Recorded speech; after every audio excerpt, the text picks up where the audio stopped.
Hi everyone, welcome back to the Corbin Report. Thanks for listening. Here's my take on this year's Super Bowl. Make sure you take a listen. This is my perspective as a football fan, not as a Patriots fan. Keep listening to find out who I think will win and why and what each team should do or how they will win. It is, in case you don't know, it is between the Seattle Seahawks and the New England Patriots. Seattle is the higher seed, New England's the lower seed. They will be playing in California at the 49ers Stadium. However, as a Patriots fan, I do think we can beat the Seahawks. If we played the Rams, I think we would have got blown out. Alright, now let's get into it. So both teams have good defenses and complete defenses. A mix of household names, veterans and young guys making names for themselves. When looking up the depth chart for both teams on ESPN, the Patriots have more injuries on defense, and the Seahawks have more on offense. By this, I'd say it will come down to what the Patriots' offense or the Seahawks' defense can do against each other. I do think both teams are complete on defense, and even on special teams. For offense, I'd give the Seahawks the edge with receivers in JSN, Cup, and Shaheed. Even though I did say Shaheed doesn't really do anything, all he has is speed. So it's an interesting take. I would say New England has the young guys at receiver for the most part. Their offensive line is pretty good, but I give the edge to New England with some veterans there. Coaching both our defensive minds, I'd have to give the edge to Vrabel, as he did take the Tennessee Titans with Marcus Mariota to the AFC Championship game. Now, Sam Darnold at quarterback has the experience, so it will come down to what quarterback does better. And my prediction is if New England can force Sam Darnold to throw 4 interceptions, New England will win. If not, Seattle will. Drake May almost won MVP, however, he lost to Matthew Stafford of the Rams. With him losing that, I do think he will win it all at the Super Bowl. Now, for the offense, the Patriots...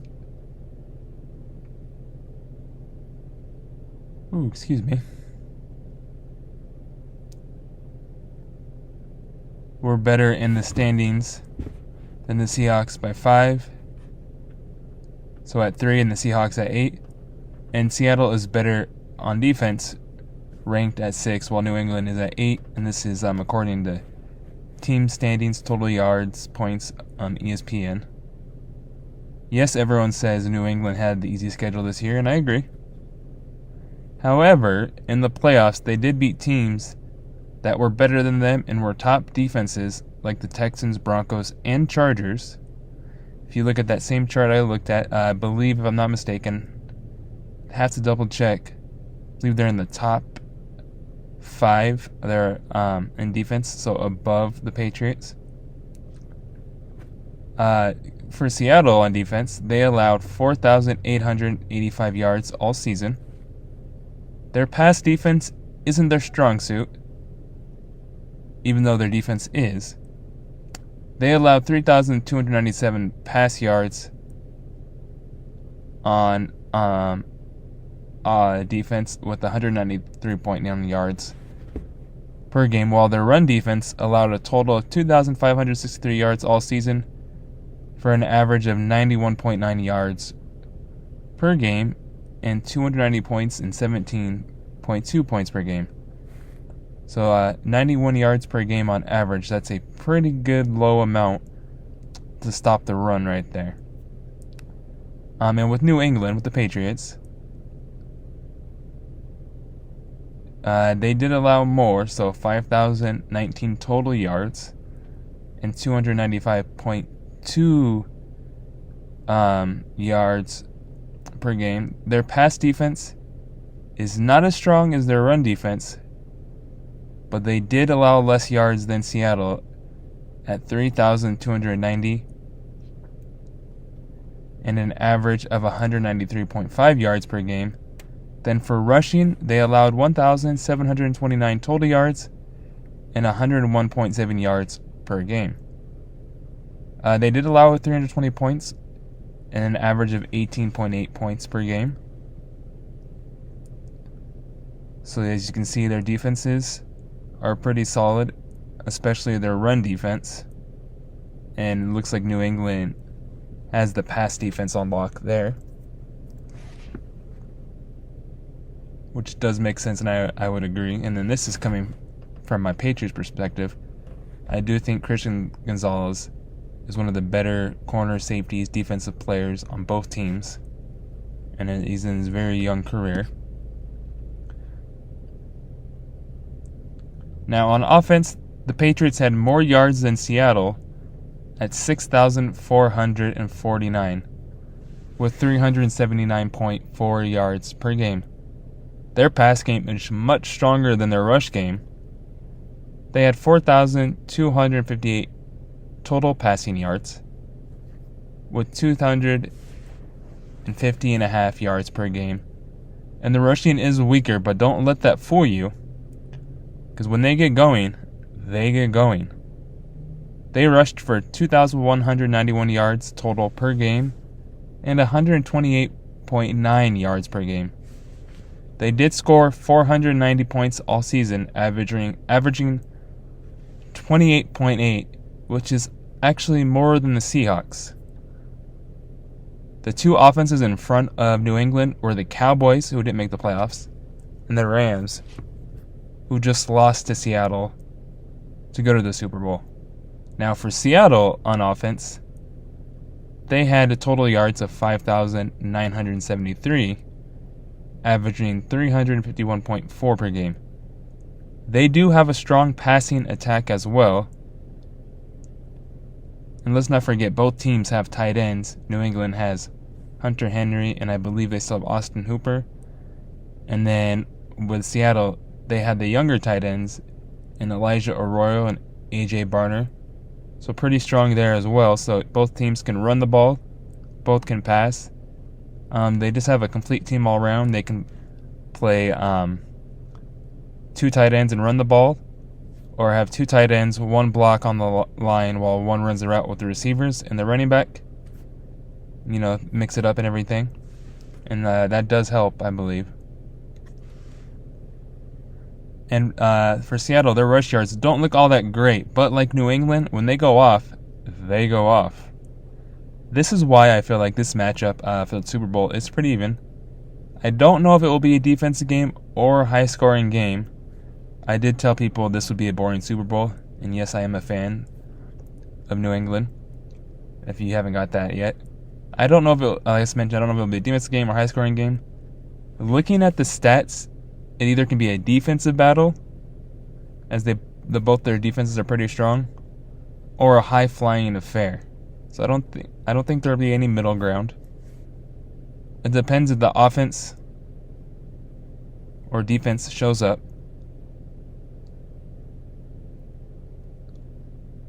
And then for Seattle, 3,877 is the total passing yards, averaging 228.2 yards per game.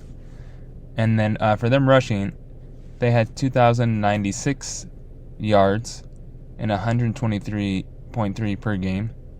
Scored 483 points all season, averaging 28.4, which is just 0.4 less than New England. I do think this will be a close game.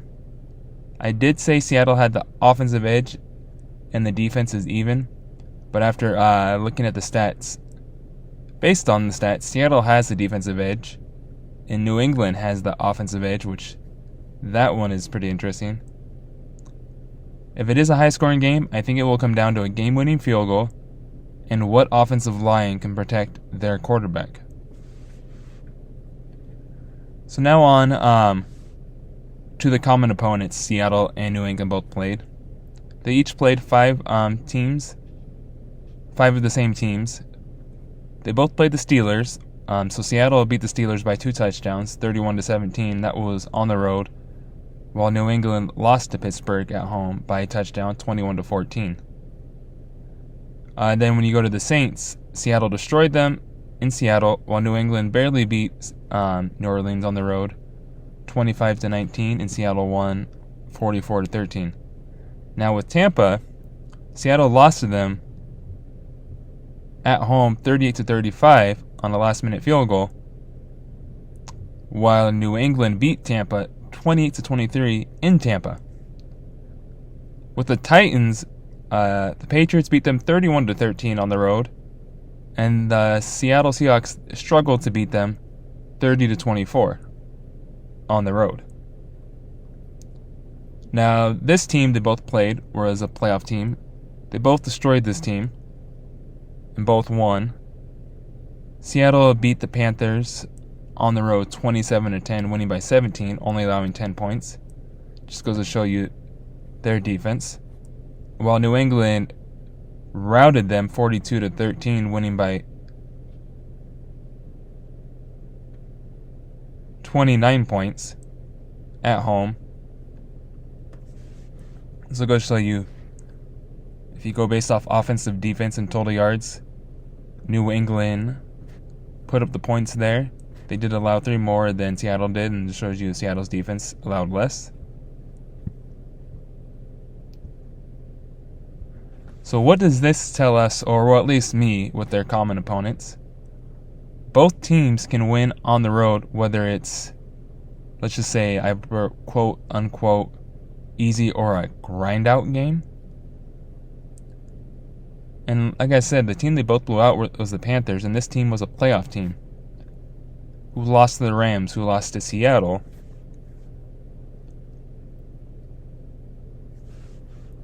And as mentioned, I do think this game will be close.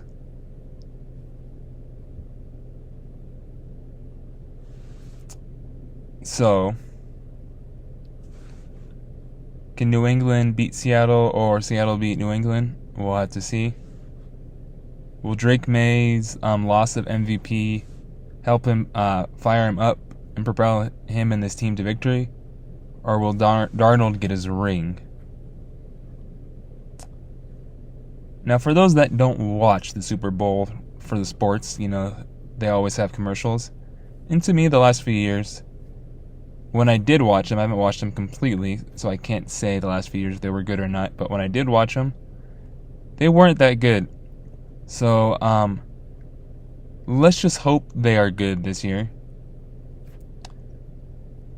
And then better and funnier than years past.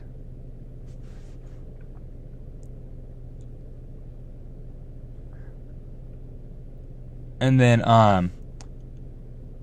let me know who you think will win this game. Will it be the Seattle Seahawks or the New England Patriots?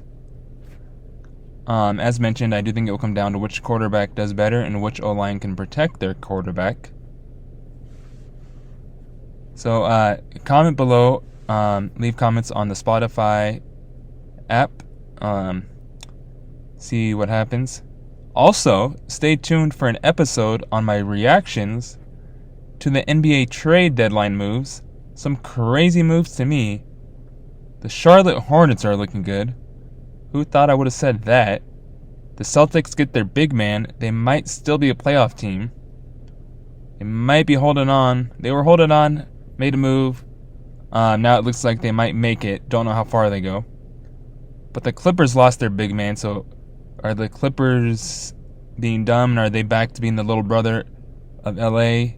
Never saying they were the bigger brother of LA, but to me that was the dumb move, getting rid of Zubac, because now you don't have a big man, to my knowledge. And then, for the Bulls, who knows what they are doing? They got a bunch of guards, traded people, I got more people. I gotta do research to let you all know what happened. That was just ridiculous. And then AD and Trey now are teammates. And the Hawks, what are they doing? And then James Harden pairs up with Donovan Mitchell. The Clippers, what are you doing? Getting rid of Harden and Zubac? Yes, they got Garland, so 2 point guards, but you lost your big man. As mentioned last year, when it was Booker and Durant in Phoenix, and they, oh no, I'm thinking of point guard, sorry. You need a point guard, but no big man. You can survive. The Celtics were surviving. Now they got a big man, so they should be good now. But you either need a center or you need a point guard. You need both at least. Center to help you get the rebounds for your misses, and point guard to help distribute and run the plays. So let me know what you all think. Stay tuned for that. If you have any other ideas you want to hear, let me know. You can follow me on Facebook, Twitter, Instagram. Just go to the Corbin Report. You'll find it. I got a Facebook page, Let me know. Don't forget to subscribe to the YouTube channel and the Spotify channel. Help me get my followers, subscribers up, and talk to you guys soon.